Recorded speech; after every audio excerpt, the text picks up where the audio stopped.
Hi friends, Vijay Ramesh വ്ളോഗിലേക്ക് നിങ്ങൾക്ക് ഏവർക്കും സ്വാഗതം. എല്ലാവരും സുഖമായിട്ടിരിക്കുന്നു വിശ്വസിക്കുന്നുണ്ട്. ബിഗ് ബോസിൻ്റെ 64 ദിവസത്തെ എപ്പിസോഡിൻ്റെ ഫുൾ റിവ്യൂ ആണ് ഞാൻ പറയുന്നത്. ഇത്തിരി താമസിച്ചു പോയി, കുറച്ച് തിരക്കായിപ്പോയി കേട്ടോ, അതുകൊണ്ടാണ്. അപ്പോൾ എന്തായാലും നിങ്ങൾ ആദ്യമായിട്ടാണ് ഈ ചാനൽ കാണുന്നതെങ്കിൽ പ്ലീസ് ഒന്ന് സബ്സ്ക്രൈബ് ചെയ്യാനും ബെല്ലൈക്കൻ എനേബിൾ ആക്കാനും മറക്കല്ലേ കൂട്ടുകാരെ.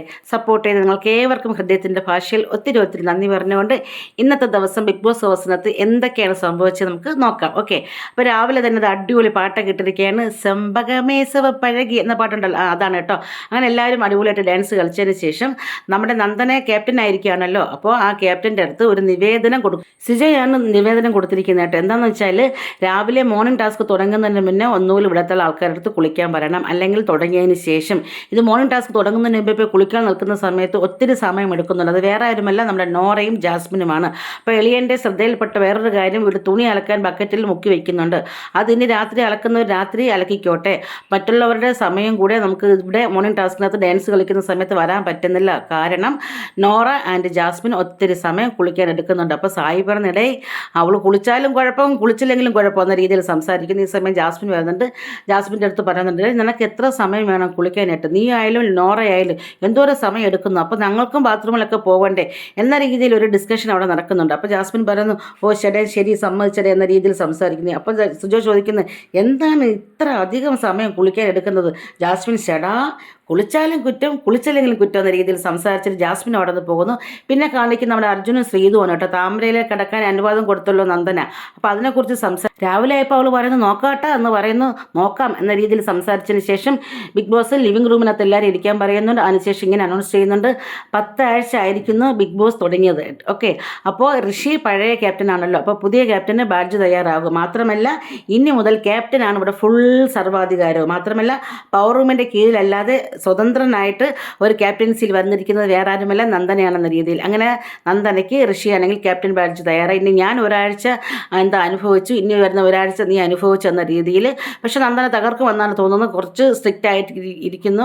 എന്നിട്ട് ടീമുകളൊക്കെ തിരിക്കുന്നുണ്ട് കേട്ടോ. ഫ്ലോർ ആണെങ്കിൽ നമ്മുടെ ജാസ്മിനും അതുപോലെ തന്നെ അർജുനും അഭിഷേക് ശ്രീകുമാറാണ് ഫ്ലോർ കൊടുത്തിരിക്കുന്നത്. അതിൻ്റെ ക്യാപ്റ്റൻ അഭിഷേക് ശ്രീകുമാറാണ്. പിന്നെ വെസലിന് ജിൻഡോയും റസ്മിനാണ് കേട്ടോ. ക്യാപ്റ്റൻ ജിൻഡോയാണ്. കുക്കിങ്ങിന് ഋഷി, നോറ, അൻസിബ, ശ്രീതുവാണ്. ക്യാപ്റ്റൻ ഋഷിയാണ് കേട്ടോ. എന്നിട്ട് പറഞ്ഞിരിക്കുന്ന ബിഗ് ബോസ് പറഞ്ഞിരിക്കുന്നത്, ഇനി ഇവിടെ എല്ലാ റൂമുകൾക്കും തുല്യ പ്രാധാന്യമാണ്. അപ്പോൾ ഇനി പ്രത്യേകിച്ച് അങ്ങനെ വേർതിരിവ് അങ്ങനെയൊന്നും ഇല്ലാന്ന രീതിയിൽ ബിഗ് ബോസ് പറഞ്ഞു ഏതൊക്കെ റൂമാണ് ആർക്കൊക്കെ നൽകുന്ന രീതിയിൽ. അങ്ങനെ കുക്കിങ്ങിനാണ് പീപ്പിൾ റൂം കൊടുത്തിരിക്കുന്നത്, കാരണം ശ്രീതു അതിലുണ്ടല്ലോ. പിന്നെ ആണെങ്കിൽ ടോയ്ലറ്റ് ക്ലീനർ അവർക്കാണെങ്കിൽ ടണൽ ഗ്രൂപ്പാണ് കൊടുത്തിരിക്കുന്നത്. ഫ്ലോർ ടീമിന് നെസ്റ്റാണ് കൊടുത്തിരിക്കുന്നത്. പിന്നെ അതുപോലെ തന്നെ വെസൽ ടീമാണ് നമ്മൾ ജിൻഡോ റെസ്റ്റിന്, അവർക്ക് ഡെൻ റൂമാണ് കൊടുത്തിരിക്കുന്നത്. അങ്ങനെ റൂമുകളൊക്കെ വേർതിരിച്ചതിന് ശേഷം ക്യാപ്റ്റൻ്റെ പ്രസംഗം ഉണ്ടായിരുന്നു. ഏത് റൂമിലും ഇങ്ങോട്ടുള്ള കിടക്കാം, പക്ഷേ വൃത്തിയും വെടുപ്പും ഉണ്ടായിരിക്കണം. ഇനി ആജ്ഞാപിക്കേണ്ട അവകാശം എനിക്ക് മാത്രമാണ്. മോർണിംഗ് ടാസ്കിന് മുന്നേ കുളിക്കേണ്ട ആവശ്യമില്ല. അഥവാ കുളിക്കുന്നവർ നേരത്തെ എണീറ്റ് കുളിക്കുക, തുണി മുക്കി വയ്ക്കേണ്ടവർ രാത്രി തുണി അലക്കുക എന്ന രീതിയിലും. ലിവിംഗ് റൂമിൽ വന്നിരിക്കുന്ന സമയത്ത് ഈ ചലബല അലയ്ക്കാൻ പാടില്ല. അപ്പോൾ ജാസ്മിൻ ചിരി വന്നു കേട്ടോ. അപ്പോൾ പറഞ്ഞ്, വേണ്ട ചിരിക്കേണ്ട, ഞാൻ ചിരിക്കാനല്ല ജാസ്മിൻ ചേച്ചി പറയുന്നത്, ഞാൻ ഭയങ്കര സ്ട്രിക്റ്റ് ആയിരിക്കും. ഇനി ക്യാപ്റ്റൻ്റെ പവറാണ് ഇവിടെ കാര്യങ്ങൾ തീരുമാനിക്കുന്ന രീതിയിൽ. അതിനുശേഷം ടാങ്ക് കൊടുക്കുന്നു പുതിയ ക്യാപ്റ്റന്. ടാങ്കിൻ്റെ അഭിനന്ദനം എന്നൊക്കെ പറഞ്ഞിട്ട് എല്ലാവരും ഒരുമിച്ച് കുടിച്ചിട്ട് പറഞ്ഞിരിക്കുന്നു, താങ്ക് യു ടാങ്ക് എന്ന രീതിയിൽ അവർ സംസാരിച്ചിരിക്കുന്നു കേട്ടോ. അങ്ങനെ ഇനി ക്യാപ്റ്റൻ്റെ ഒരു പവർ നമുക്ക് എന്തൊക്കെയാണെന്ന് ഈ ഒരാഴ്ച കാണാം. നല്ല രീതിയിൽ കാര്യങ്ങൾ കൊണ്ടുപോകും എന്ന് തന്നെയാണ് എൻ്റെ വിശ്വാസം. ഞാൻ രാവിലെയാണ് കേട്ടോ വോയിസ് ഓവർ കൊടുക്കുന്നത്. അപ്പോൾ ചിലപ്പം നമ്മുടെ പട്ടിക്കുട്ടന്മാരുടെ കുരയൊക്കെ കാണും, സദയം ക്ഷമിക്കുക. ഓക്കെ, അതിനുശേഷം പുറത്ത് നിന്നിട്ട് സിജോ നമ്മുടെ നന്ദനോട് സംസാരിക്കുകയാണ്. നീ വന്നതിനേക്കാൾ ഇപ്പോൾ പറയുന്ന കാര്യങ്ങൾക്കൊരു ക്വാളിറ്റി ഉണ്ട്, പക്ഷേ ഓവർ പവർ ആകാൻ പാടില്ല. അപ്പോൾ സിജോ പറഞ്ഞു, നിൻ്റെ സംസാരത്തിൽ കുറച്ച് ഇമ്പ്രൂവ്മെൻ്റ് ആയിരിക്കുന്നു എന്ന രീതിയിൽ. അപ്പോൾ ജിൻഡോയും അവിടെ സംസാരിക്കുന്നുണ്ട്. അപ്പോൾ നമ്മുടെ നന്ദന പറഞ്ഞു, ഇല്ല ജിൻഡോ ചേട്ടാ, എനിക്ക് ഞാനായിട്ട് നിൽക്കാനേ പറ്റത്തുള്ളൂ എന്ന രീതിയിൽ ഒരു കാഷ്വൽ ടോക്ക് അവിടെ സംസാരിക്കുന്നുണ്ട്. അതിനുശേഷം ലിവിംഗ് റൂമിൽ വന്നിരിക്കുകയാണ് കേട്ടോ. 10ാം ആഴ്ചയിലെ നോമിനേഷനാണ്. അപ്പോൾ നമ്മുടെ നന്ദനെയും സായിയെയും റസ്മിനെയും നോമിനേഷൻ ചെയ്യാൻ പാടില്ല. സായിക്ക് ഡയമണ്ട് കിട്ടിയിട്ടുണ്ട്, നന്ദന ക്യാപ്റ്റനാണ്. റസ്മിൻ നേരിട്ട് എവിക്ഷൻ വന്നിരിക്കുകയാണ് 2 ആഴ്ച. അതിനുശേഷം പറഞ്ഞിരിക്കുന്നത് വളരെ വ്യത്യസ്ത രീതിയിലാണ് ഒരു നോമിനേഷൻ ഇവിടെ നടന്നിരിക്കുന്നത്. ഒരു അടിയുടെ പൊടുപൂരം നടക്കുമെന്ന് വിചാരിച്ചു, പക്ഷേ അങ്ങനെയൊന്നും നടന്നിട്ടില്ല കേട്ടോ. അങ്ങനെ ആദ്യം നമ്മുടെ അഭിഷേക് ശ്രീകുമാർ ജാസ്മിനാണ് വിളിച്ചിരിക്കുന്നത്. നിങ്ങൾ ചർച്ച ചെയ്ത് ഒരാളെ തീരുമാനിക്കണം. തീരുമാനമായില്ലെങ്കിൽ 2 പേര് ഒരുമിച്ച് നോമിനേഷനിൽ പോകും. അങ്ങനെ ഇവിടെ വന്നത് മുതൽ ഇതുവരെയുള്ള കാര്യങ്ങൾ ജാസ്മിൻ്റെ ഭാഗം പറയുന്നുണ്ട്, അഭിഷേക് ശ്രീകുമാർ അഭിഷേകിൻ്റെ ഭാഗം പറയുന്നുണ്ട് കേട്ടോ. ബിഗ് ബോസ് ഇങ്ങനെയും കൂടി പറഞ്ഞിട്ടുണ്ടായിരുന്നു, വിട്ടുകൊടുക്കുന്നവരെല്ലാം നേടുന്നവരാണ് യഥാർത്ഥ വിജയിക്കുന്ന ആൾക്കാരെന്ന്. അപ്പോൾ അതുകൊണ്ട് രണ്ടുപേരും വിട്ടുകൊടുക്കാൻ തയ്യാറായിട്ടില്ല. രണ്ടുപേരും നോമിനേഷൻ വന്നിരിക്കുന്നു. അടുത്ത അൻസിബയും നോറയാണ് കേട്ടോ. നിങ്ങൾ പവർ റൂമിനകത്ത് ഒരു പേഴ്സണലി ഗ്രഡ്ജ് വെച്ചിട്ട് പെരുമാറിയെന്ന രീതിയിൽ അത് നിങ്ങളുടെ ഡിസർവ് അല്ല എന്ന രീതിയിൽ.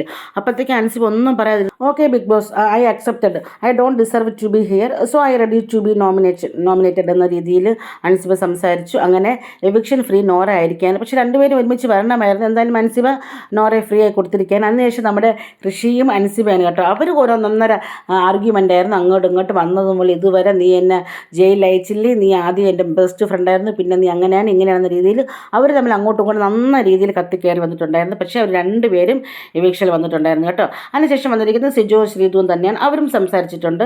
സിജോ ശ്രീതുവും എവിക്ഷനിൽ വന്നിട്ടുണ്ട്. പിന്നെ നമ്മുടെ അർജുനും അതുപോലെ തന്നെ ജിൻഡോ ചേട്ടനും വന്നിട്ടുണ്ടായിരുന്നു. അപ്പോൾ ജിൻഡപ്പം പറഞ്ഞ എന്താണെന്ന് വെച്ചാൽ നീ ഒരാഴ്ച പോയിട്ട് ജനങ്ങളുടെ ജനവിധി നേടിയിട്ട് വാ, ഞാൻ കഴിഞ്ഞ ആഴ്ച ഉണ്ടായിരുന്നു എന്ന രീതിയിൽ അവർ തമ്മിൽ അങ്ങോട്ടും ഇങ്ങോട്ടും സംസാരിക്കും. അതിനുശേഷം ഓക്കേടാ ഒന്നും മനസ്സിൽ വെച്ചിരിക്കുമെന്ന് പറഞ്ഞ് രണ്ടുപേരും ഹഗ്ഗൊക്കെ ചെയ്തിട്ട് പുറത്ത് അടിപൊളിയായിട്ട് ചിരിച്ചൊക്കെ വരുന്നുണ്ട് കേട്ടോ. അങ്ങനെ 10ാമത്തെ ആഴ്ച ലെവിഷനിൽ വന്നിരിക്കുന്നത് ജാസ്മിൻ ഉണ്ട്, അഭിഷേക് ഉണ്ട്, ജിൻഡോ, അർജുൻ, അൻസിബ, അപ്സര, ഋഷി, സിജോ, ശ്രീതു, റസ്മിൻ വന്നിട്ടുണ്ട്. പിന്നീട് സിജോ സേവ് ആയിട്ടുണ്ട്. അതിന് എന്താണെന്ന് പറയാം.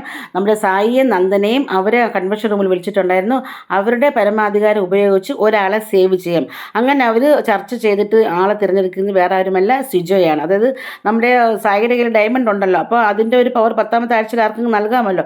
അപ്പോൾ സിജോയാണ് അവർ സേവ് ചെയ്ത് വെച്ചിരിക്കുന്നത് കേട്ടോ. അങ്ങനെ സിജോ വന്നിട്ട് താങ്ക്സ് ഒക്കെ പറയുന്നുണ്ട്. നന്ദനയുടെ അടുത്തും അതുപോലെ തന്നെ സായിയുടെ അടുത്തൊക്കെ താങ്ക്സ് പറയുന്നുണ്ട്. അതിന് നോറ സ്പോൺസർ ടാസ്ക് വായിക്കുകയാണ്. വേറെ ഒന്നുമില്ല, കംഫർട്ടിനെ കുറിച്ചിട്ടാണ്. ആഫ്റ്റർ വാഷ് ഏജൻറ്റ് ഡിറ്റർജൻ്റ് ആണല്ലോ നമ്മുടെ കംഫർട്ട്. അപ്പോൾ അതിനെക്കുറിച്ചിട്ടുള്ളത് വസ്ത്രങ്ങൾ പുതുമവും മണവും നൽകുന്നു.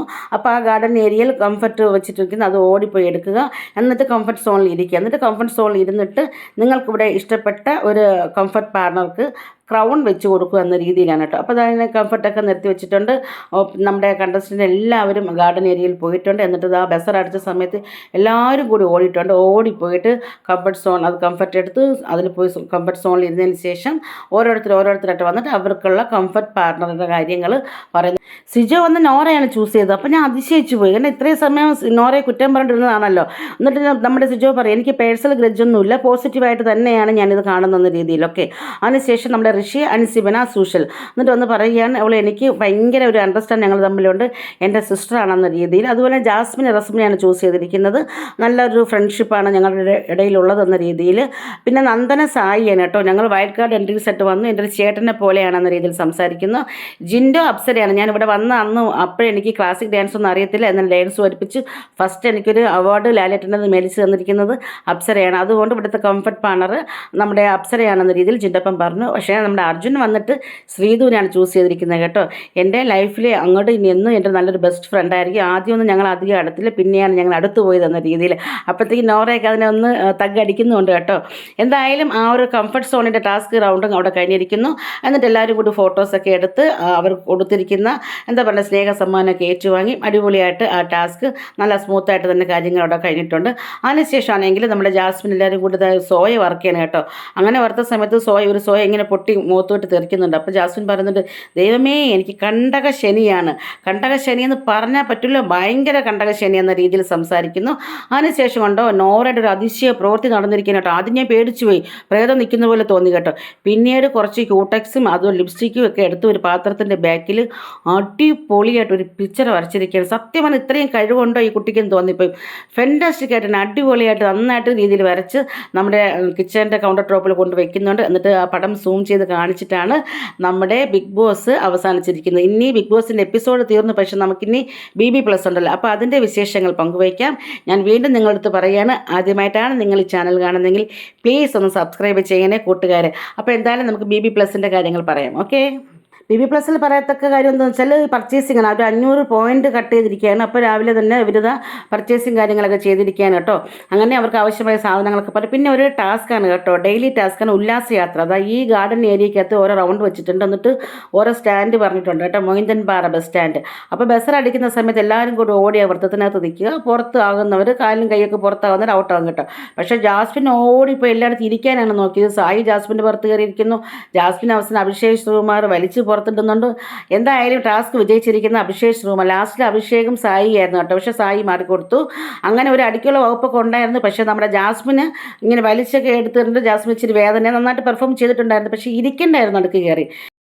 അതിനുശേഷം ഉണ്ടല്ലോ ചായ നമ്മുടെ നന്ദൻ എല്ലാവർക്കും കൊണ്ട് കൊടുക്കുന്നുണ്ട്. അപ്പോഴത്തേക്ക് ചുമ്മാ ഒരു കോമഡി പോലെ, അച്ഛാ ഞാൻ ജിൻഡോച്ചേട്ടന് കൊണ്ട് കൊടുക്കട്ടെ. ആര്? അവനാണോ? അവൻ എൻ്റെ കൂടെ പഠിച്ചതാണ്, നിൻ്റെ ജീവിതം തുലഞ്ഞു, നീ കൊണ്ട് കൊടുക്കുന്ന രീതിയിൽ ജിൻഡപ്പന് കൊണ്ട് കൊടുക്കുന്നു. ചുമ്മാ ഒരു കോമഡി പോലെ കേട്ടോ. അങ്ങനെ സംസാരിക്കും. ജിൻഡപ്പൻ ഇങ്ങനെ അതായത് പെണ്ണ് കാണാൻ പോയിരിക്കുന്ന രീതിയിലൊക്കെ പോയി ജിൻഡപ്പൻ ഇരിക്കുന്നുണ്ട്. അങ്ങനെ BB+-നകത്ത് അങ്ങനെ വലിയ ഒരു രസകരമായ കാര്യങ്ങളൊന്നും നടന്നിട്ടില്ല. ഈ ഒരു ചെറിയ ചെറിയ കാര്യങ്ങൾ തന്നെയാണ് കേട്ടോ നടന്നിരിക്കുന്നത്. പിന്നെന്നല്ല ഈ ഗെയിമിനെ പറ്റി, അതായത് ഈ ഒരു റൗണ്ടിൽ പോയി നിന്നിട്ടുണ്ടല്ലോ, അപ്പോൾ ആ ഗെയിമിനെ കുറിച്ച് സായി മറ്റുള്ളവരൊക്കെ കൂടി ഒന്ന് ഡിസ്കസ് ചെയ്യുന്നുണ്ട്. പക്ഷേ നമ്മുടെ ജാസ്മിൻ ആണെങ്കിലുണ്ടല്ലോ, ആ ജാസ്മിൻ്റെ റൂമിൽ പോയിട്ട് ഗബ്രിയുടെ ഫോട്ടോ നോക്കിയിട്ട്, എടാ എനിക്കാണെങ്കിൽ ഒട്ടും വയ്യ, ഞാൻ ഡോക്ടറെ അടുത്ത് എങ്ങനെയാടാ പോയി പറയുന്നത്, എൻ്റെ ചന്തി അടിച്ച് വീണ് നല്ല വേദന ഉണ്ടെന്നൊക്കെ രീതിയിൽ സംസാരിക്കുന്നു. അപ്പോൾ അവിടെ നമ്മുടെ റസ്മിൻ കടന്നു വന്നിട്ട് പറയുന്നു, എടി അവൻ എന്നെ കാലിൽ പിടിച്ച് വലിച്ചാണ് ഇട്ടിരിക്കുന്നത്, ആർക്കെങ്കിലും എന്തെങ്കിലും ഉണ്ടായിരുന്നു? അപ്പോൾ റസ്മിൻ പറഞ്ഞില്ല, അങ്ങനെ ചെയ്യേണ്ടെന്നൊക്കെ പറഞ്ഞിട്ടുണ്ടായിരുന്നു എന്ന രീതിയിൽ അവർ തമ്മിലൊരു ഫ്രണ്ട്ലി ടോക്ക് ഉണ്ടായിരുന്നു കേട്ടോ. അപ്പോൾ പിന്നെ വേറെ പറയത്തക്ക കാര്യങ്ങളൊന്നും ഇന്ന് നടന്നു. രാത്രി നമ്മുടെ സായി അപ്സരയ്ക്ക് ചുമ്മാ കൗണ്ടർ അടിക്കുന്നു, നന്ദനെ കാണാനില്ല. ക്യാപ്റ്റൻ ഇവിടെ ബിഗ് ബോസ് പിടിച്ചുകൊണ്ട് പോയോ, മിഡ് നൈറ്റ് എവിക്ഷനിൽ നന്ദനെ പറഞ്ഞയച്ചു എന്ന രീതിയിൽ അവർ ചിരിക്കുന്നുണ്ട്. അപ്പോഴത്തേക്ക് സായി പറയുന്നത് ഭയങ്കര ഒരു ഹൈപ്പർ ആക്റ്റീവാണ്, നോക്കാം എന്ന രീതിയിൽ തന്നെയാണ് അവർ സംസാരിക്കുന്നത്. അപ്പോൾ ഇന്ന് ഇതൊക്കെയാണ് ബിഗ് ബോസ് ഹൗസിനകത്ത് നടന്നത് കേട്ടോ. അപ്പോൾ ഇത്രയും സമയം വീഡിയോ കണ്ട നിങ്ങൾക്ക് ഏവർക്കും ഹൃദയത്തിൻ്റെ ഭാഷയിൽ ഒത്തിരി നന്ദിയുണ്ട്. രാത്രി തന്നെ വീഡിയോ എടുക്കാൻ എനിക്ക് പറ്റാത്തൊരു സാഹചര്യമായത് കാരണമാണ് ഈ ഉച്ച സമയത്ത് വോയിസ് ഓവർ കൊടുക്കുന്നത്. എന്തായാലും വിജയ് രമേശ് വ്ളോഗിൽ ബിഗ് ബോസിൻ്റെ എപ്പിസോഡ് റിവ്യൂ 64 ആയിട്ടുണ്ട്. ഇതുവരെയും എപ്പിസോഡ് റിവ്യൂ ചെയ്യാൻ ഈശ്വരൻ എനിക്കും അനുവാദം തന്നതിൽ ഞാൻ ദൈവത്തിന് ആദ്യം നന്ദി പറയുന്നുണ്ട്. അപ്പം നിങ്ങൾ ഓരോരുത്തരെയും ഈശ്വരൻ സമർത്ഥമായി അനുഗ്രഹിക്കട്ടെ എന്ന് പറഞ്ഞുകൊണ്ട് ഈ ബിഗ് ബോസിൻ്റെ റിവ്യൂവിൽ നിന്ന് ഞാൻ വിട പറയുന്നു. ഇന്നത്തെ റിവ്യൂമായി ഞാൻ വരാം. അതുവരെ നിങ്ങൾ വിട പറയുന്നു. വിജയ് രമേശ് വ്ളോഗിലെ ബിജി. Bye by.